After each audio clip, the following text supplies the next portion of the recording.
शिवाय। दारिद्र्य दहन शिव स्तोत्रम।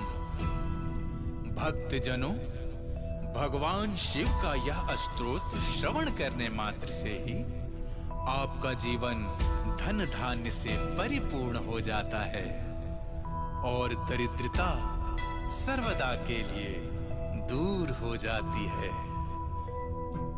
विश्वेश्वराय नर कारणवतारणाय कणामृताय। नमस्कार मंडळी मित्रांनो, मी आणलेला हा व्हिडिओ तुमच्यापर्यंत श्रावण महिन्यामध्ये दारिद्र्य दुःख दहन स्तोत्र ऐकल्यास खूप पुण्य मिळते आणि हे काही तुमच्या जीवनातील दुःख दूर होतील। हा व्हिडिओ आवडल्यास तुम्हाला नक्कीच लाईक शेअर सबस्क्राईब करा। हर हर महादेव।